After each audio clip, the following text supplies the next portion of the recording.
The Bitcoin Group, the American original. For over the last 10 seconds, the sharpest Satoshis, the best Bitcoins, the hardest cryptocurrency talk. We'd like to welcome the panelists, including Andreas Antonopoulos, Bitcoin developer and commentator. Paige Peterson from the San Francisco Bitcoin Meetup. Megan Lords from Bitcoin Not Bombs. And Christoph Atlas from Anonymous Bitcoin Book. May the bits be with you. Issue 1. Feds approve Bitcoin for campaign contributions. But not really. They've just allowed Bitcoin donations, but they won't allow anonymous donations, and they want the freedom to scrutinize the transactions in case they've been involved in illegal activity. Just like they do for cash. Candidates never accept political donations from shady businesses or shady people, do they? Andreas Antonopoulos. Oh, this is absolutely fantastic news. The ability to buy a politician online with Bitcoin is one of the linchpins for our continued legitimacy. Listen, every other type of business, both shady, illegal, and legal and above the board, has had the opportunity to purchase politicians at clearance sale prices, in fact. And now we have the opportunity to purchase politicians of our own. This is fantastic news. It provides not only legitimacy for Bitcoin, but it also firmly establishes the fact that spending one's Bitcoin in terms of association and expression is a First Amendment politically protected activity. And that activity has now been properly regulated by the Federal Election Commission. They can use the Bitcoin blockchain to provide for transparency of political campaign donations far better than they could ever do that with checks or cash in the traditional banking system.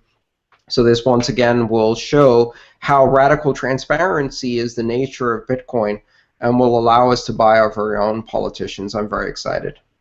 It's a very good deal. It reminds me of something you said once. If you can't buy a politician with your currency, what good is it? Yeah, absolutely. Well, at least we can rent one for one election cycle. It's a good deal. Get like the NASCAR sponsorship of politicians. Paige Peterson. Well, honestly, I'd rather see people spend Bitcoins in other places than on politicians, like businesses and innovation and things like that. But from what I know, there have been a couple politicians that have started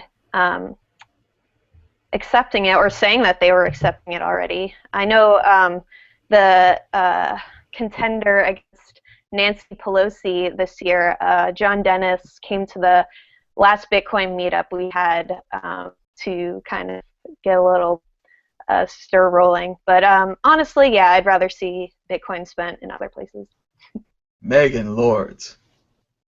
So this is definitely not surprising, and I think you're really going to see this embraced by third-party candidates, mostly. Adrian Wiley, the Libertarian candidate for governor in Florida, actually came to the Miami Bitcoin conference to kind of check it out and talk to the Bitcoiners, and he seemed pretty interested in taking Bitcoin donations. I don't know how effective it's going to be for them to be taking Bitcoin donations. I think it's great that now you can buy politicians. It's like, yeah, finally, it's our time to be buying the politicians. But like Paige said, I don't know that I want to see such precious Bitcoin going to these people, especially if it's going to be on some third-party candidate who doesn't really stand a chance. We're still very much entrenched in this two-party system, and it's very much an uphill battle if you're working as a third-party candidate, even if you are embracing new technology, which I think is really good. I found it interesting the way that the FEC is commenting on this. A quote, this is,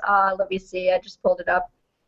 Mr. Goodman from the FEC said, just philosophically, I think it's important for the FEC to embrace technology and innovation, and that's what we did today.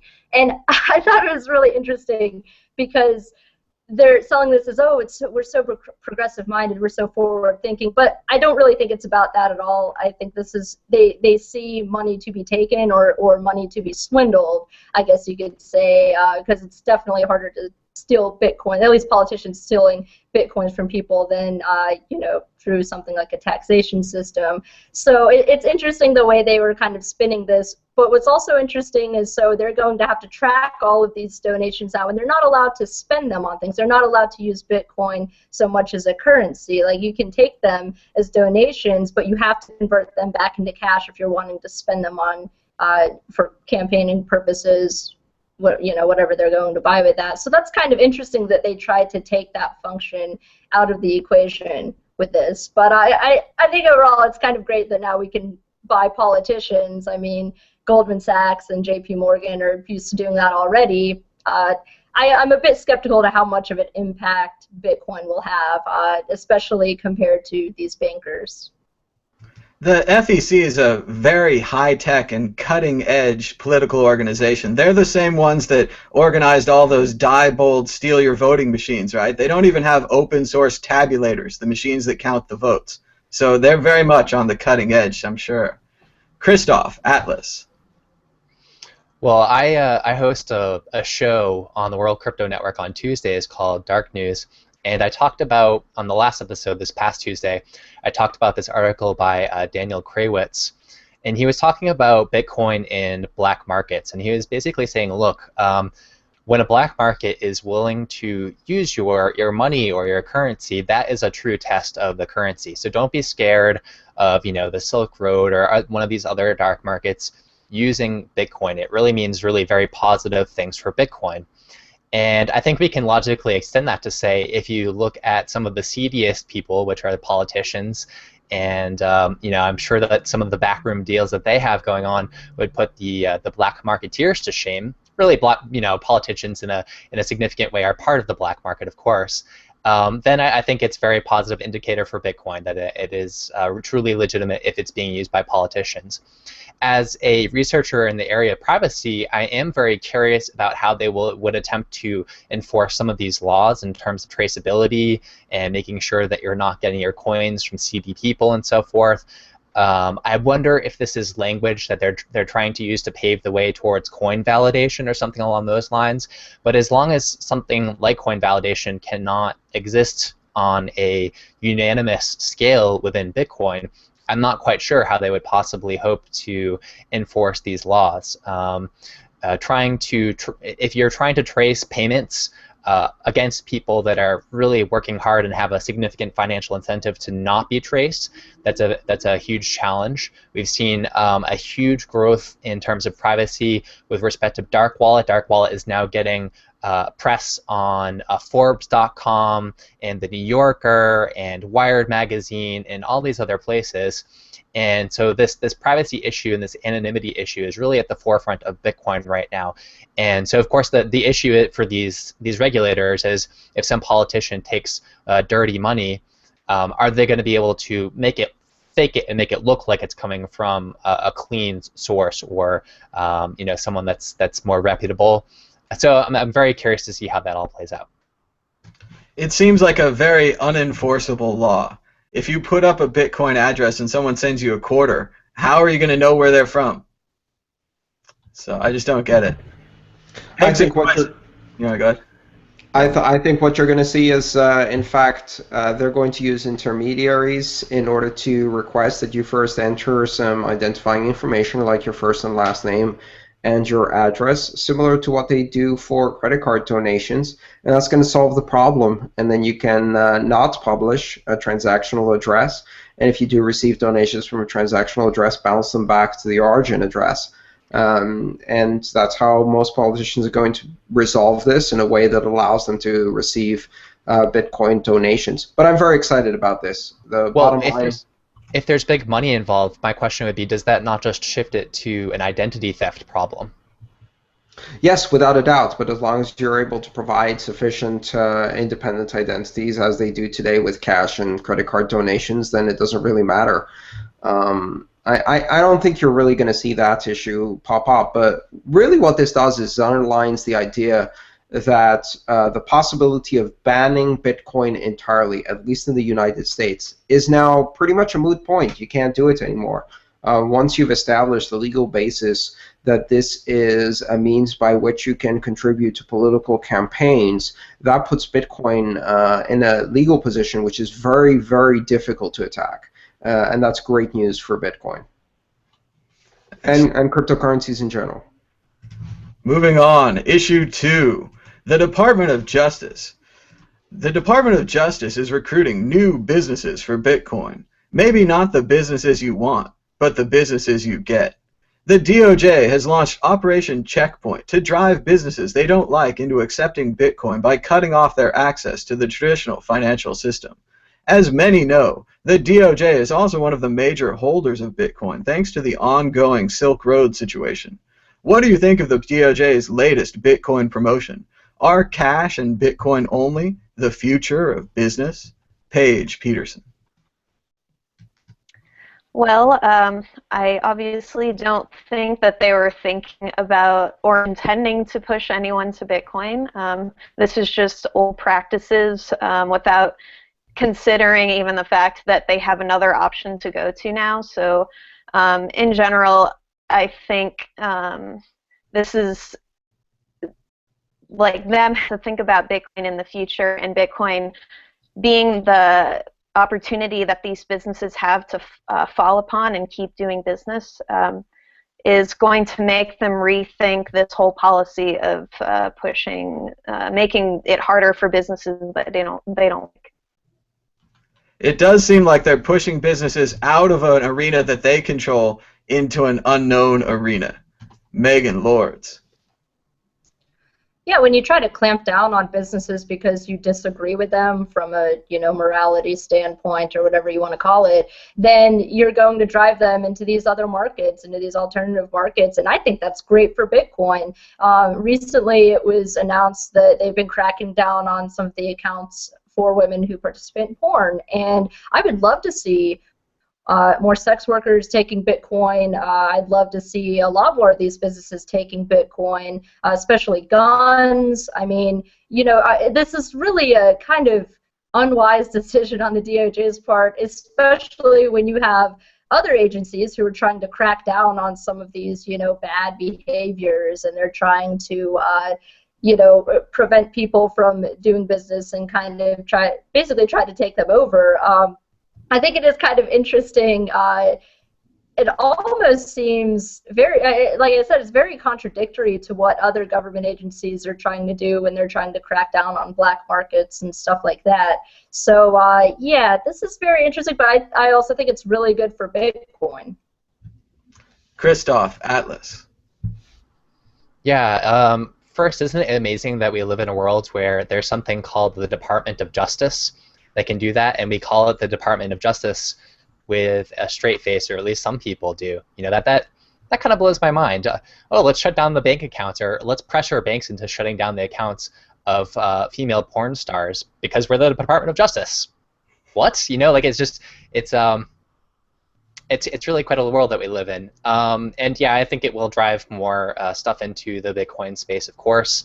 And it seems like it's such a stupid move in terms of having control over capitals, that I can only think that this is a directive that has come down from people that do not quite understand how cryptocurrencies are going to challenge capital controls. You only think that this is a smart move if you think that people have to use the banks, and therefore the power that you exert over banks is going to encompass all of their financial activities, but that's no longer the case now, and so I can only assume that the people that came up with this idea just have not grasped it yet. Andreas Antonopoulos. I think it's important to look at this in the context in which it is occurring and look at it clearly for what it is. The executive arm of the government is deciding that 30 categories of business that are perfectly lawful under current U.S. law are not desirable, and is applying executive and administrative pressure on private corporations to ban these businesses from operating in the financial environment. That should be absolutely appalling and horrifying to any freedom-loving person, because what it represents is not just executive overreach. Listen, if you want to think that these 30 businesses should not exist, then go to Congress and pass a bill that makes these activities unlawful. And if you cannot pass a bill that makes these activities unlawful, then those activities are lawful by definition. The executive using power that it has over the banks through coercion through the regulatory system to achieve legislative goals is a violation of the separation of powers of the three branches of government in the United States, and a coalition between the executive administration and private corporations in the forms of banks to apply their own particular flavor of morality in direct violation of the laws of this nation has one word and one word only, and that is fascism. Now, it may be soft fascism, and it may be fascism that is applied to people you don't like, who are doing activities that you find distasteful, like porn. But nevertheless, this is a gross violation of the rule of law. And it is a massive violation of due process, because the people most affected by this are small businesses and independent entrepreneurs and private individuals. And it's not just porn.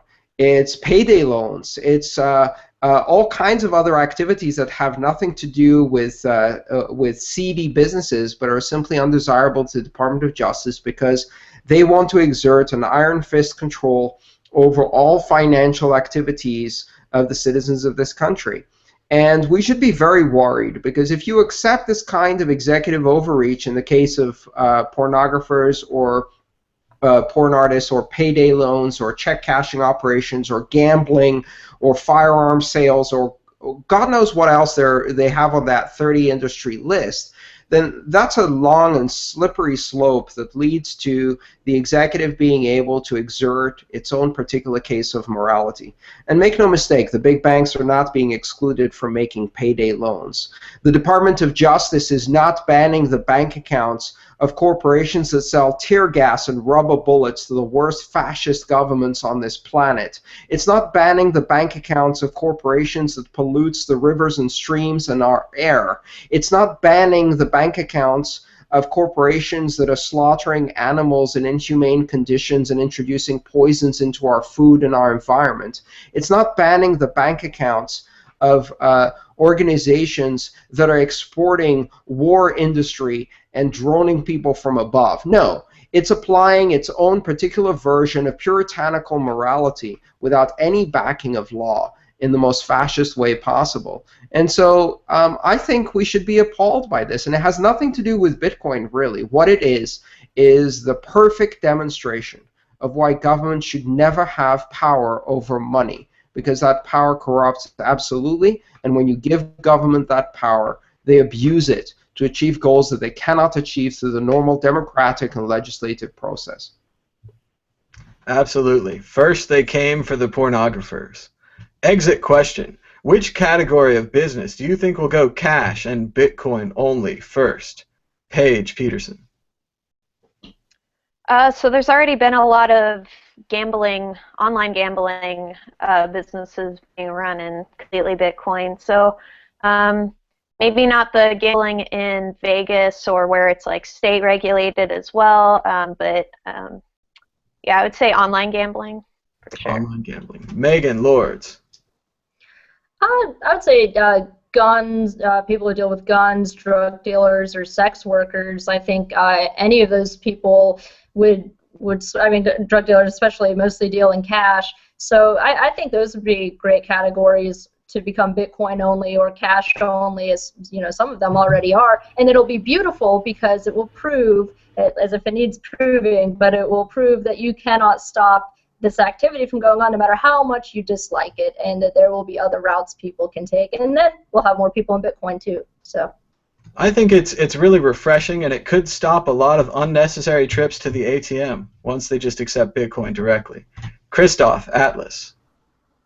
I think medical marijuana dispensaries are definitely in a good spot to do that. They've been getting a lot of harassment with regards to accepting credit cards and having bank accounts and whatnot. So I think Bitcoin could be a good option for them. I imagine that they have a slightly skewed user base towards young people, and so their users might be more likely to get Bitcoin and be able to jump on that more quickly. Absolutely. It's another case where previously their controls used to work, but now their controls are actually liberating their victims. Andreas, your thoughts? I'd like to think of the people that the current banking system doesn't serve, the other 6 billion. And surprisingly enough, we have a big chunk of that right here in the United States. Some 18% of the population of the United States, the adult population of the United States, do not have bank accounts. That affects some 60 million people in this country, the family heads of household as well as the rest of the family. So that includes both illegal immigrants, itinerant workers, as well as the working poor who, through bureaucracy, high fees, limited access, and various other issues, do not have access to banking services and banking facilities. And so giving access to many of those people to systems that allow them to have access to international markets, international credit, liquid credit, loans, as well as be able to transact, that becomes increasingly a necessity. And the more the government tries to control and narrow the financial services that are offered to everyday consumers, the bigger that group becomes. It's another great time for that with the banks cracking down on free checking accounts. More and more, everything requires a fee for a bank account. Yes, Moving consumer on. checking is not profitable anymore. I know, and that's a great time for Bitcoin to come out as a competitor to consumer checking. Issue 3, Dogecar. Dogecar. Dogecar. The NASCAR field was joined by a unique competitor this weekend. The first ever NASCAR to be sponsored by a cryptocurrency. No, it wasn't Bitcoin. It was Dogecoin. First the conference, now the car. What's next? Landing rovers on the moon? No, seriously, they might do that. Dogecar and Dogecoin. The best promotion or the best promotion ever? Christoph, Atlas. Or Megan Lord, sorry. Gotta go right order. So that's all right. So I'm not the biggest fan of NASCAR, but I did grow up with my mother who really, really loves NASCAR. She's a huge NASCAR fan. And what this does is it opens up the discussion to an entirely different demographic of people that maybe a lot of Bitcoiners and Dogecoiners haven't really thought about even appealing to. NASCAR fans are very, very excited about this sport. They're very attentive to the drivers. They definitely have their favorites, and it's a very interesting culture kind of in the United States, and I think it's something that could really open up a very interesting discussion to them, because now they're going to be seeing this car driving around. They're like, what does that mean? What is that dog doing on this car? And maybe they'll Google it, and maybe they'll, that'll take them down the rabbit hole. So this definitely opens things up to a group of people that, I didn't even really consider myself, despite having grown up, with someone who's really into NASCAR, I hadn't even really thought about how to appeal to them, and I think NASCAR is a really good way to do that. So yeah, I think that's great. I loved watching the GIFs and the various clips I saw of the Dogecar driving around. I think that's awesome, and he placed really well too. 20th place out of 40, that's actually pretty good by NASCAR standards. So it's really interesting. It was very exciting to kind of see develop. So. And it was pretty good. He didn't even have a team out there. Imagine if he had the Doge car, the Litecoin car, the Bitcoin car working together as a team. We could have gotten even closer to first. Christoph, Atlas. Well, I did watch the race on Sunday, and I was out there live tweeting it with you, Thomas. And I don't think I've ever watched a NASCAR race before, so I think for NASCAR it seemed like a pretty good deal that they had lots of people tuning in that had never done it before. I would watch another race if there was another Doge car or something, some other car that was being sponsored by cryptocurrencies. So that's a win for NASCAR, certainly. In terms of the impact that it's going to have for Dogecoin, I'm not exactly sure. I don't know how likely the NASCAR demographic is to jump into cryptocurrencies right now.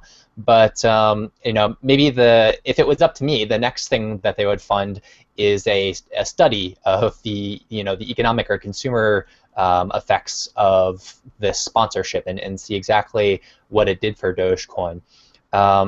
But yeah, I think something that's interesting for me to think about is whenever you see a cryptocurrency, whether it's Bitcoin or Dogecoin or something else, in one of these highly public, all-American kind of places, I think that does a lot for the legitimacy of cryptocurrencies in general.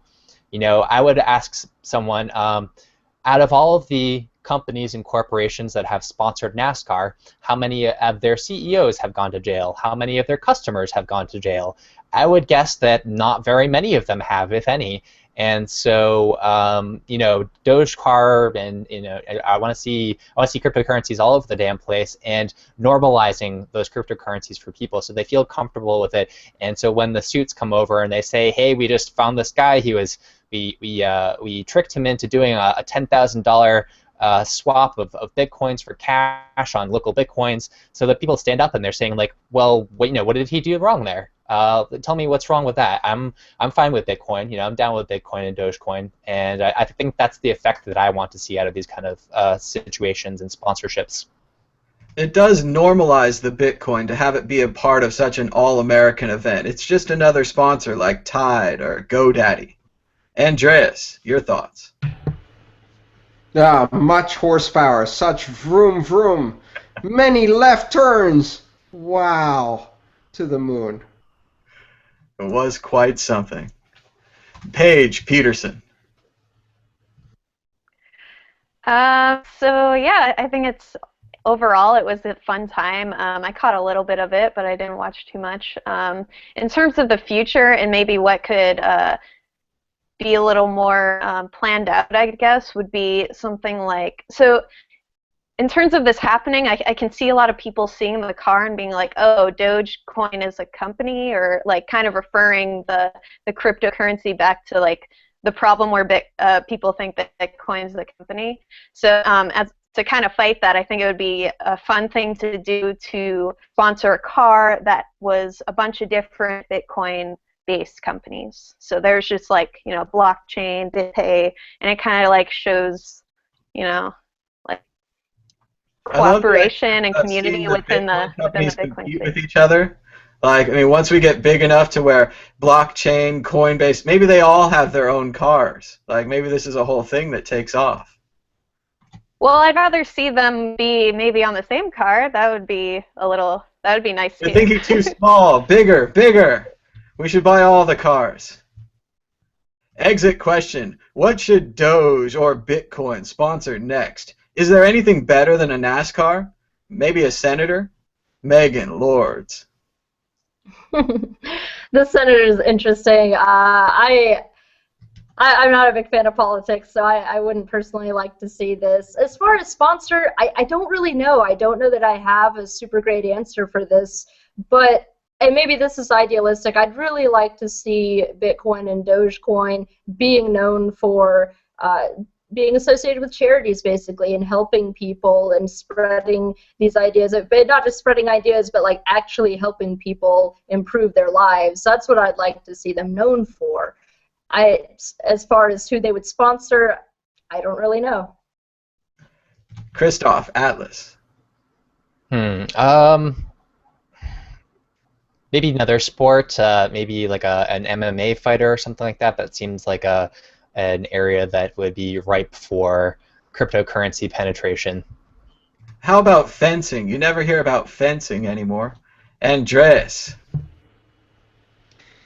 Yeah, I think maybe sponsor some dog rescue charities, especially for Doge, but for Bitcoin more generally. I think addressing issues such as homelessness and poverty are more important. I've never really understood the commercial sponsorship of large sports events, but that's probably because I've never understood large sports events. But hey, that's just me. I'm just a geek.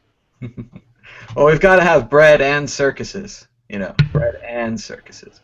Maybe the North Shore Animal League would be a good sponsor for Dogecoin. I know Howard Stern is very involved, and maybe if we could get on Howard Stern's radar, we could get a little press. They could get, I know they're building an incredible facility for the animals. It's all cage-free. It's Billy Joel recently chipped in a lot, so maybe North Shore Animal League if you got some extra Bitcoins.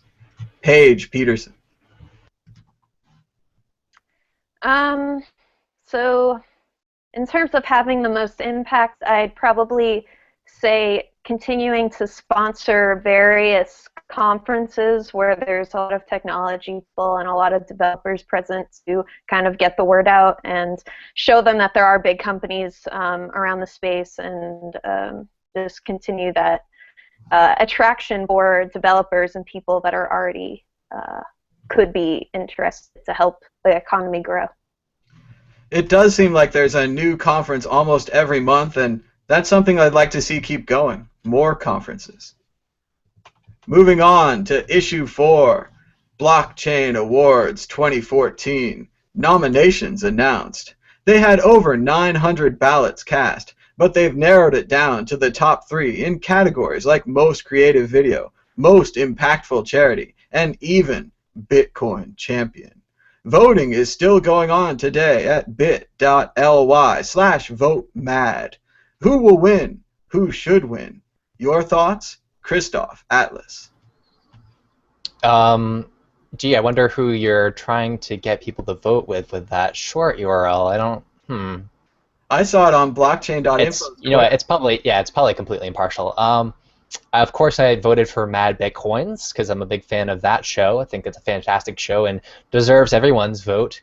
I did look through the rest of the survey, and mostly I noticed that I had not heard of most of the people that were involved in it, especially in the area of, like, I guess I have my niche in Bitcoin. You know, I do a lot of stuff in terms of security, privacy, and so if someone lives off of Bitcoin and for a week or a month or whatever it is, then I won't necessarily hear about their story because I don't really tune into that stuff as much. So that was my general impression of the competition, was I hadn't heard of most of those people. Andreas Antonopoulos.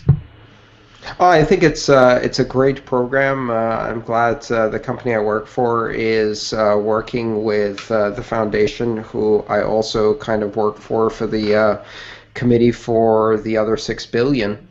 And so I actually tried to withdraw my nomination because I see it as a conflict of interest, and unfortunately that didn't quite work, but we'll figure it out.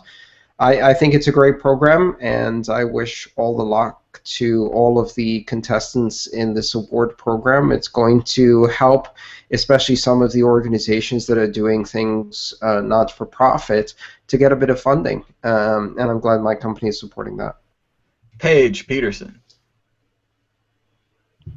Yeah, similar reaction to Christoph. I basically probably knew one choice out of each category. I feel like we all probably chose the same options. I think it's like I don't know, and it was really strange for me to see it and not recognize a lot of the names in there too. So yeah, obviously I voted for Mad Bitcoins and Andreas and Roger Ver, and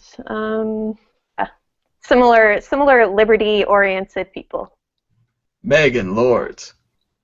I'm a total shill for Mad Bitcoin, so yeah, I voted for you. I was super surprised not to see some people on there, especially in the charity category. Of course, I expect to see Sean's Outpost. I definitely nominated them, but I was surprised not to see BitGive or Free Aid, who was one of the very first charities, if not the first, I think, to fully accept Bitcoin. So even though they got hacked and all that, I understand, you know, that was really unfortunate, but I was surprised not to see them in the charity category. So, and basically to echo Paige and Christoph, I really didn't recognize a whole lot of other people there. I recognized like one of the journalists, but I wasn't super familiar with her work. Of course, I voted for Andreas. But yeah, it was kind of interesting to see, as familiar as I am, or at least I thought I was, with the Bitcoin community, I didn't really see a whole lot of familiar names or organizations.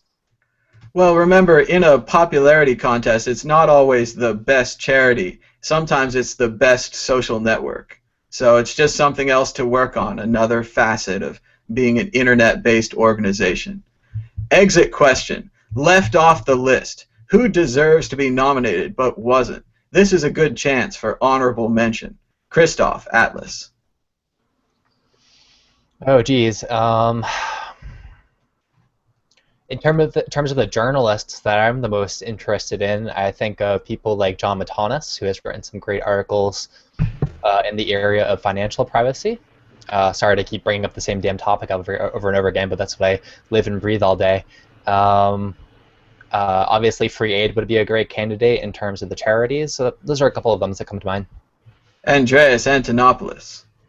I'd certainly add BitGive and Free Aid to the charity category. I think we could have had more options. We didn't just need 3 for the voting process. We could have had 10. I don't see why we only had 3 nominees, but then again, I didn't organize this. In terms of the journalists, I have a lot of respect for people like Bob McMillan and Andy Greenberg, who now works for Wired, used to be with Forbes. Both of them write excellent editorials. And yeah, I think a broader selection would have been nice. I agree with Andy Greenberg for sure. Mm-hmm. Paige Peterson. Yeah, in terms of reporters, I didn't really recognize them. I definitely second Bob McMillan, and also Kashmir Hill. She's the one that did the week living off of Bitcoin, which she's actually doing again this week. So I think that's a really interesting experiment to do, to kind of like, and she tends to like go to the communities and the meetups and like kind of surround herself in it, and so I think that's something to go off of. But and thing I didn't add to the general statement was I would like to see this voting process, or I would have liked to seen this voting process mimic the way that Let's Talk Bitcoin did podcasts. I think they could have done a little more experimentation with the whole like being able to use the blockchain as a way for voting. Yeah, Kashmir Hill's series on Bitcoin has been great, and it's great to watch it a year later to see how San Francisco has changed, to see how Bitcoin has grown up and gotten better. Also, Life on Bitcoin, the movie, and maybe even Bitcoin Not Bombs, the Hoodie for Homeless campaign, and all the other things that they do. Megan Lords. I was going to say Kashmir Hill for a journalist because even I have seen some good critical articles from her, and I really think that's necessary. I make no secret that I'm a Bitcoin propagandist, so I really like her critical approach, and then her hands-on approach as far as living off of Bitcoin too. Of course, I would have liked to see BitGive and Free Aid pretty much what the other panelists were saying. I think all of them had really good recommendations for nominations. So, and I would have liked to see the voting process and stuff like that too, and also a few more categories. But I think it's overall a great idea, and I think whoever wins in these categories will be putting that Bitcoin to good use. Very good. Moving on to questions and answers. Your questions are answers. The first question. The Bitcoin network could use more full nodes, non-mining ones. Andreas says he runs some nodes in the cloud. Can you please point us to directions for running a Bitcoin node in the cloud? Also, does geolocation influence the utility of the node? I guess, Andreas, this one's for you. Yeah, geolocation does not influence the utility of the nodes. Well-connected nodes, essentially, non-mining nodes help to propagate transactions and blocks to the rest of the network quickly, and a well-connected mesh network is more resilient to denial-of-service attacks and allows for faster propagation. In order to run a free node, here's what you can do. Amazon Elastic Cloud has a free micro tier. The micro tier allows you to run a node for free. Now, it's not really useful for many things, and it's very constrained in terms of memory. But if you properly tune an installation of Bitcoin D or the Bitcoin Core client, you can run a Bitcoin D on a micro free tier instance for free on Amazon EC2, and you too could be running a node. Very cool. We have a couple of other category nominations. Perhaps Dorian Satoshi Nakamoto for Best Sport. We've also got some comments. Yay, Mad Bitcoins, and Andreas for the win. Is drawing political lines in the sand. Bitcoin represents freedom and liberty. Bravo. Preaching to the choir, but then slowly expanding exponentially. Other people agree they hadn't heard of some of the nominees, but again, that's a good part of the nominees. Maybe these people deserve attention, we just haven't heard of them, and now we have, so that's good. We have a request to invite Kashmir Hill on the Bitcoin group. I think she'd be welcome if she'd like to talk with us about Bitcoin on Fridays. I'd like to ask her why she thought that the Dorian Nakamoto story was amazing reporting, which I thought was absolutely disgusting. But I respect her as a journalist. I just think she got it completely wrong on that one. That was a low point, and I'm not sure she issued a retraction. She was also wrong recently when she said the Sacramento Kings didn't sell tickets in Bitcoin. They did. I bought some, I videotaped it, and I went. So it's all very public. Sacramento Bitcoin meetup. Shout out. We can't always get it right. We all make mistakes from time to time. I'll be the first to admit that, but it's worth coming back and revisiting some of those. And their website did update. It doesn't show the tickets as offering anymore. Of course, basketball season is over, so there are no tickets to offer. But let's see. More questions. Let's see. Oh, we're kind of running out of questions. They say, love your hair today, Megan. And Paige, you're bad. So I think that's about it for questions. How come I never get comments on my hair? Well, there's very little of it left, but you know, I've combed it all very carefully. You don't want to start a competition there with me. That's a bad competition to get into because I'm going to win. But that was sweet. We do have a comment about Andreas's tweet. They say they love your tweet that Bitcoin is not a terrorist threat. People bombing wedding parties from above is a terrorist threat. Go investigate yourselves. So yeah, I figured there's a couple of watch lists I'm not on yet, so tweets like that will definitely get me on those watch lists. It's the simple truth. If you define terrorism as killing civilians in order to achieve a political goal, then we have to be very careful about how we look at the American drone program and its implications for world peace and its implications for our own security and safety and the blowback it causes. I think it's blatantly hypocritical to look at Bitcoin as a source of terrorism when those who are investigating it are responsible for one of the programs that kills more civilians around the world than any other program. So yes, that is the truth. It may not be the truth you want to hear, but it is the truth. And certainly they inherited it and they regulated it. They just kept it going.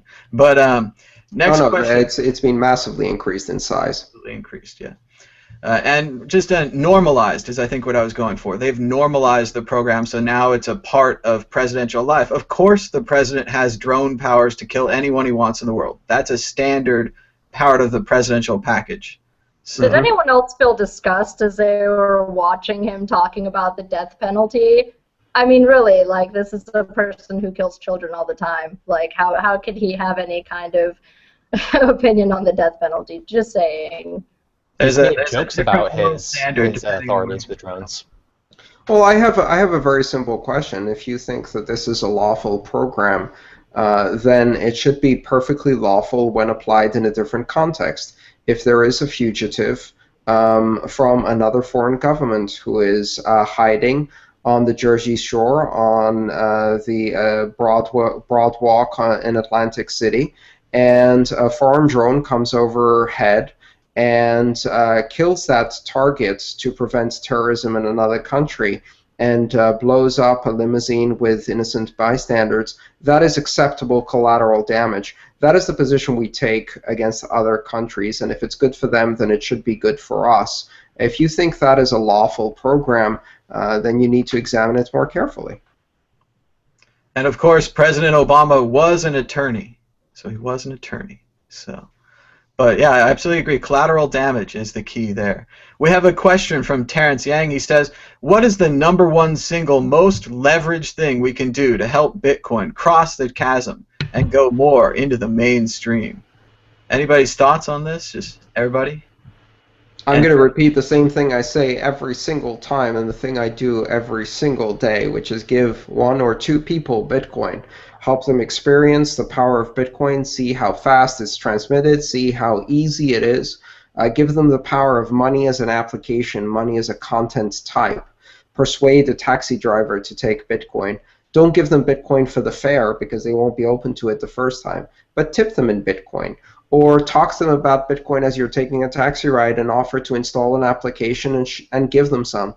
Give $2 or $3 to 2 people every single day to demonstrate the power of Bitcoin. If everybody did that with 2 people, we would get this meme spreading virally to more and more people around the world, and it's the best way to experience Bitcoin. Yes, I definitely agree with that. And if you're out anywhere, whether you're at a restaurant or whatever, especially if it's one that you frequent regularly, ask every single time, do you take Bitcoin? Just planting that little seed of, that word is just enough. People will remember that over time, and tell everyone you know. Just keep talking about it, and just talking about it will really kind of plant that seed. And of course, giving Bitcoin away too. That's one of my favorite ways to get people started with it. Add a slight air of inevitability. Do you take Bitcoin yet? Yes. Yet is key. Absolutely. I'd like to see that. So let's see. We have a good question. How can the FEC stop someone from donating more than $100 worth of Bitcoin? But Andreas had a very good point on this. They could hide the address behind several layers of information that you'd have to fill out to get into their system, and that should presumably stop that. I mean, I guess there is a bit of confusion if you donated $99 in Bitcoin, but by the time they cash it out, it's worth $102. Something like that could be an issue. But I don't think that's going to be too much of a problem. You're going to mark to market at the time of the donation, and that should be enough for the limits. I would expect that this is a really good application for merchant processing companies. If I was BitPay, I would be building a campaign donation interface that collects the necessary information and reports it, that applies the limits, and also that bounces back payments that are higher than the amount allowed, or payments that come in without the corresponding identity information. And then you've got a perfectly comfortable, easy-to-use campaign finance platform that candidates can use and convert directly to dollars, not see any of the details, and it opens up a whole new market for Bitcoin. It's a great idea. I think they could use an American flag for the theme. Some kind of American flag would be great. We've got a question about USA Today. Did anyone see today's USA Today? They replaced their logo with the Bitcoin logo. Some people are wondering if it's actually real. I saw it on their actual website, so I would confirm it's real. The paper version had it as well. It wasn't just the website. The paper version that got delivered to hundreds of thousands of subscribers, all of them hotels, but nevertheless, hundreds of thousands of subscribers today had a Bitcoin logo instead of the USA Today logo. Someone there secretly likes Bitcoin, I think. That's interesting. They did it in the hard copy in the paper version as well. I thought it was just kind of some pandering for the online, because sure, you could change the logo online. It takes 5 seconds. I mean, nice work. But in the paper is something else. That's cool. Yeah, I think we're seeing all of these indications that Bitcoin is becoming part of the zeitgeist, and that's a really important threshold for Bitcoin. It's now becoming quite rare to talk to people and ask them, have you heard of Bitcoin, and have no reaction whatsoever. They're still giving us a relatively negative reaction, but they've at least heard of it. And so that's really the point where we hit around 1993, 1994 with the internet, where it started entering the common vocabulary and became part of the media narrative on a very regular basis. So something else I noticed, I think comedians are really great social critics, and Stephen Colbert has actually mentioned it a couple times on his show. Of course, he's kind of joking about it. Like when the MIT story came out, he was saying they're going to give students $100 worth of Bitcoins, or $80 worth of Bitcoins, or $600 worth of Bitcoins, and it was really funny, but that just goes to show you it's entering the culture more, and that they're joking about it, I think, is a good thing, and I'd love to see an awesome Bitcoiner on the show. I mean, I'd love to see Andreas on there, or even someone like Jason King get on there talking with Colbert. I really think that would be awesome. I'd love to see like a campaign started or something to that degree. So I would do the Colbert show in a heartbeat. I really like Stephen Colbert and the work he's done. You're absolutely right. It is definitely entering the common lexicon, and even making fun of it is a great way to increase the understanding for people and to demystify it and to make it more approachable. Comedy is a great way to introduce it to people. By the way, on the topic of MIT donations, Matthew Green tweeted out a great tweet today. Matthew Green is a cryptography professor, is a very well-known cryptographer, and one of the brains behind ZeroCoin. He wrote that the MIT project aims to distribute $500,000 to hackers who hack into MIT students' computers. I thought that was a great observation, because in fact, if there isn't a security primer or some kind of tutorial that goes with those bitcoins, that's exactly what's going to happen. It would be great time to be an IT guy at the MIT campus. Everyone's computers are open, and now they're all full of money. Yeah, that's great.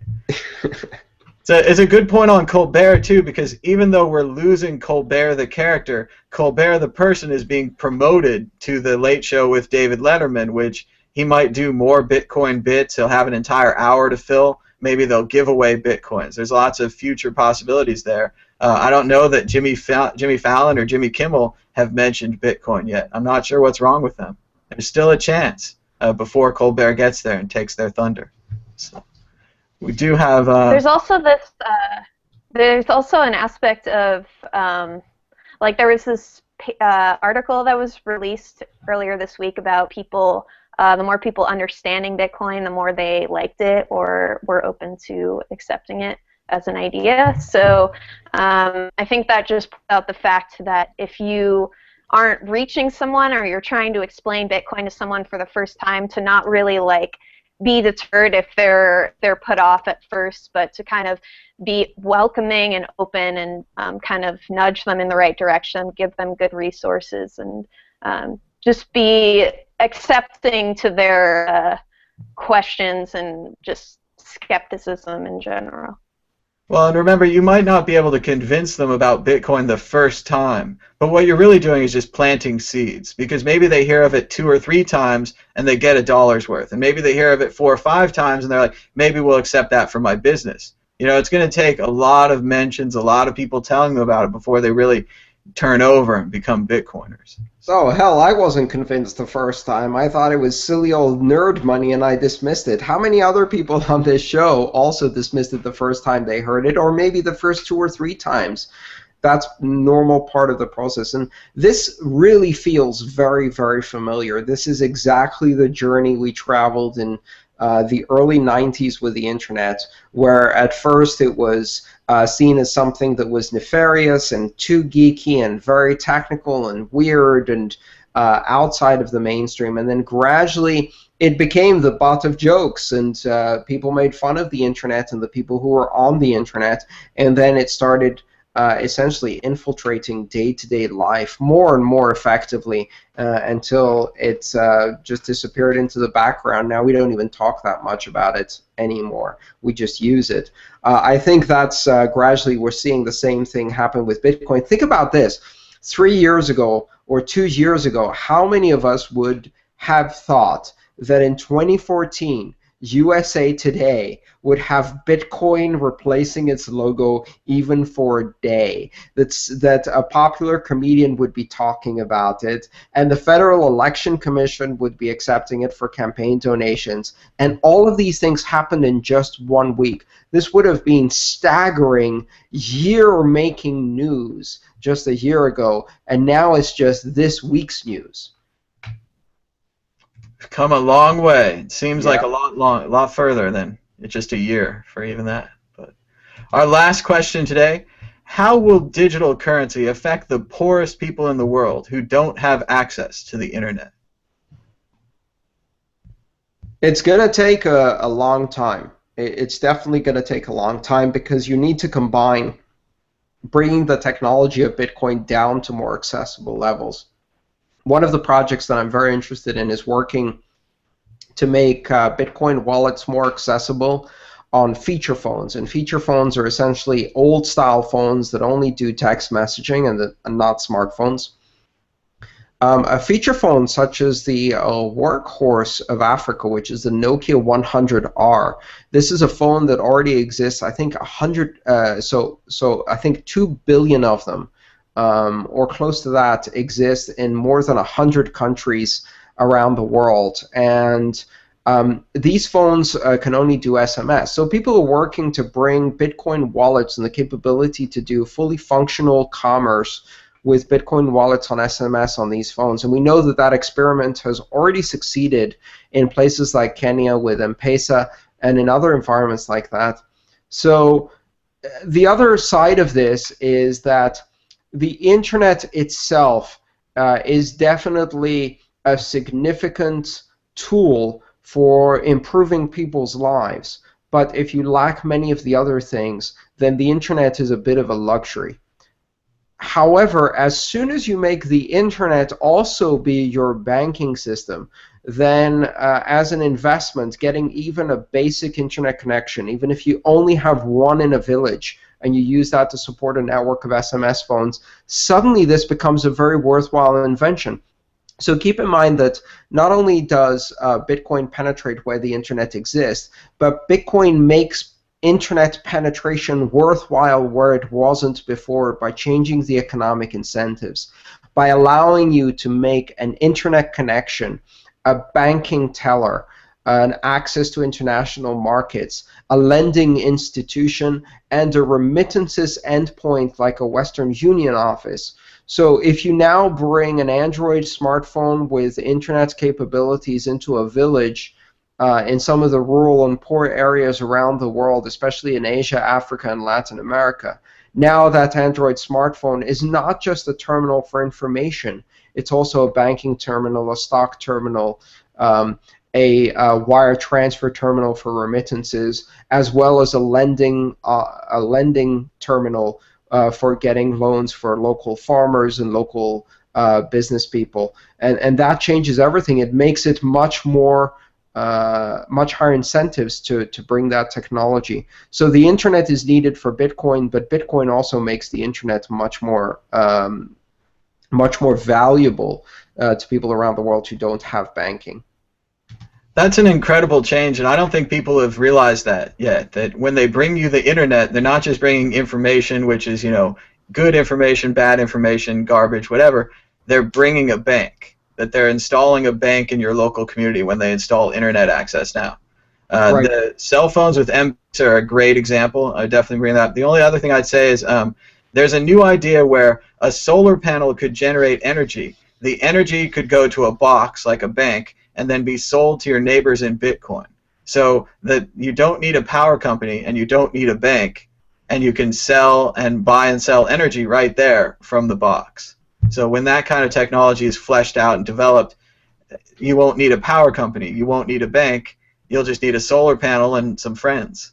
Well, we already see that one of the predominant uses of solar panels, especially in rural Africa and rural Asia, is for the charging of these Nokia 100R or 1000 feature phones that are used then in order to communicate with the rest of the world, to do simple things like finding out what the price of crops are in the city where the farmer is going to sell their crops, getting weather and meteorology information to time the planting and harvesting of crops, connecting with relatives and also with members of the family who work abroad and send back remittances. So if solar panel installations were fueled by the need for information and connectivity and communication with these phones, imagine how much more they'll be fueled when these phones become cash machines, credit card systems, essentially, and they allow you to transact with people around the world and also to receive funds from abroad.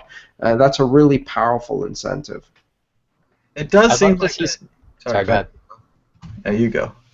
I was going to say, I would love to see something like the equivalent of the one laptop per child project, but integrating Bitcoin into there. I guarantee that even in these rural areas, if you can get children a laptop that can get on the internet, that has access to things like Bitcoin, within one generation, they will be programming for people on the other side of the world in exchange for Bitcoin. It's amazing what these kids can pick up if you can get this technology to them early enough. Absolutely. And That brings up a sorry. you go. I got nothing.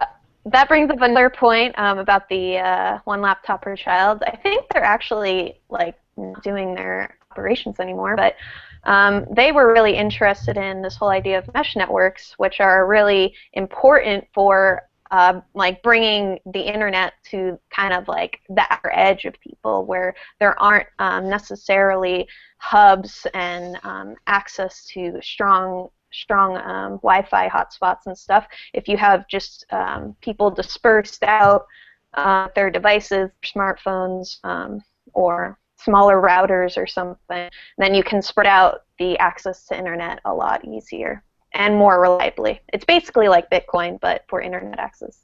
And you can fund that with a cryptocurrency. So Bitcoin ends up funding the phones that you're running the stuff on, the solar panels that you're using them to power them, and the infrastructure of mesh networks that you use to get data to them. That's a tremendous combination. Bitcoin is the fuel that makes decentralized infrastructure like internet thrive. I was just going to say that the technology seems really close, but the projects seem far away. But I know if we just get one of these systems working as a test, we'll be able to replicate it over and over again, and like wildfire, it could transform entire areas. We really could. I mean, it seems hard to believe that a village in the middle of nowhere that has no technology could suddenly get technology. But if we do it, I really think it'll work and it'll help people. I think it's very close, much closer than people think. Yeah, keep in mind at the same time that there are 2.5 billion people on the internet already, and only about 1.5 billion of them have access to fully capable bank accounts with international currency capabilities, international markets, and international credit. The other billion we can bring online onto Bitcoin right away and change their life in a dramatic fashion by bringing currency, and they can then influence the communities around them and provide the incentives to extend the internet even further. In countries that already have penetration of infrastructure, penetration of cellular telephony, as well as literacy and numeracy that is required to adopt these technologies, and in many cases countries that are already English speaking, or which, you know, we have to accept the fact that for the time being, Bitcoin is documented and coded primarily in English, so that's one of the barriers to entry. Well, India and the Philippines, just as two examples, are countries with great infrastructure penetration, enormous issues with poverty, and they have the literacy, numeracy, and very large numbers of English speakers to be able to wire up the country for cryptocurrency.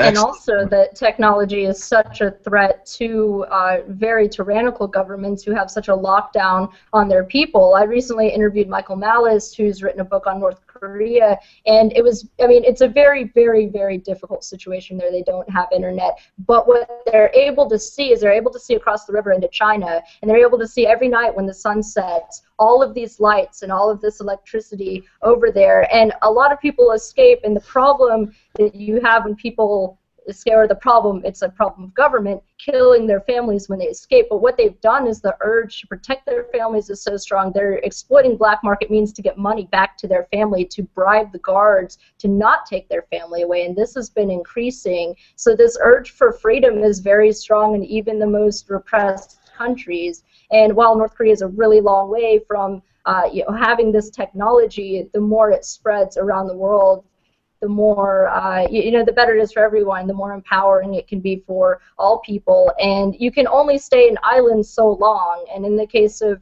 North Korea, they've definitely had this set up for a very long time. But I think over time you're going to see them and some of these other governments losing their power as people become more empowered by technology.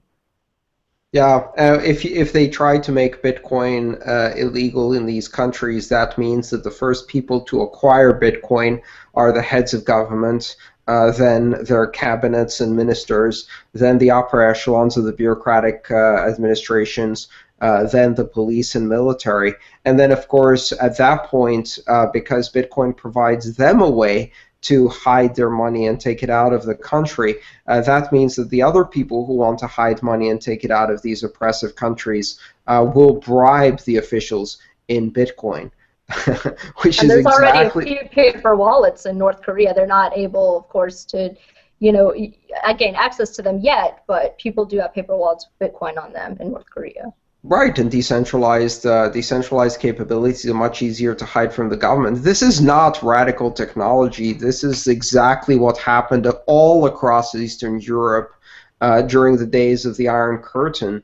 And only at the time, the currency of choice was dollars. All of the officials in all of the Eastern European governments had hard dollars, and they were the only ones who had hard dollars. And if you wanted to bribe them, you had to find hard dollars to bribe them in, because they wouldn't take the local money because they knew it was worthless. Now the only difference is that now we can do this in a digital fashion, and it's even more powerful. Excellent points, and a good point to end on. We're moving on to final thoughts, predictions, or story of the week. Andreas, are you ready with a final thought, a prediction, or a story of the week?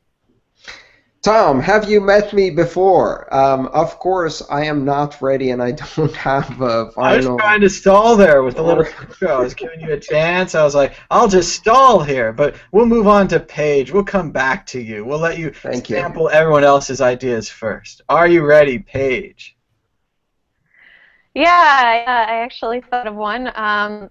So I know that, just a shout out, I guess, to Jason King, who's in the LA area right now, and I'm generally excited for him to come to San Francisco, which should be in a couple of weeks. So keep going, Jason. I'll be here. Very cool. Megan Lords. I predict that I will be interviewing Pamela Morgan of Empowered Law next Wednesday at 6 o'clock Central Standard Time. So definitely check it out. She is a fascinating person to talk to and very, very knowledgeable. And I'll have a Q&A section too. So please come join, ask legal questions. I think it's going to be a really great interview. Christoph Atlas. I'm excited to hear about Megan's interview. I'm looking forward to that. Something that I've been following lately is the press around Dark Wallet. How are people reacting to Dark Wallet, especially since it's been the charge has been led by Cody Wilson, which at this point a lot of people are familiar with Cody through the 3D gun printing stuff, and I'm really impressed by the amount of attention that it's getting. I noticed that Mike Hearn posted today an article on Medium.com about stealth addresses, and so I'm excited to get some more attention to these very important privacy technologies in the Bitcoin space. Andreas has brought this up before, and I agree with him that eventually we're going to get to a point in Bitcoin where the protocol and a lot of the software starts to ossify. It's going to be harder and harder to make changes to the protocol from a forking standpoint of view. There's going to be hardware that has, that's kind of set in stone. And so privacy is one of these issues that we absolutely need to solve, that we need to tackle before that ossification takes place. We want Bitcoin to be a force of liberation in the world. We don't want to be a part of the surveillance apparatus. We don't want it to be hogtied by the degree to which people can track transactions online. And so I'm really, really excited to see the amount of tension and the amount of energy that's going into these technologies to help basically protect people from thieves of various forms. Andreas, we're coming back around again. Are you ready? No, well, I'll try an easy prediction. I predict that next week at the Amsterdam conference, one of the members of the group for the other 6 billion, the committee that's been working on issues of poverty, will be releasing an early draft of our white paper on the remittances market, looking at both why this is a problem that needs to be urgently addressed, why Bitcoin offers an opportunity to address it in an entirely new way, and what applications, but also what challenges exist in implementing Bitcoin as a foundational currency for creating global flows of remittances from the developed world to developing nations such as Mexico, Indonesia, the Philippines, India, and Pakistan, which are some of the greatest recipients of remittances. That's a paper we've been working on for a while, and we're looking forward to feedback. So that's going to be seen soon in Amsterdam, and that prediction is based on a very strong probability of that happening. Very cool. When in the course of human events, you might get nominated for a few awards. It's important during times of great adulation like these to stay humble. Don't let it go to your head. Don't go buying any trophies or statues or chocolate cakes with 3 different types of frosting, packed with alternating layers of cake and frosting, cake and frosting. How would Horatio Alger have handled this situation? I'm sure he would have just pulled himself up by his bootstraps and dove right in. And then eat more cake. We're out of time. Until next time, bye-bye. Let them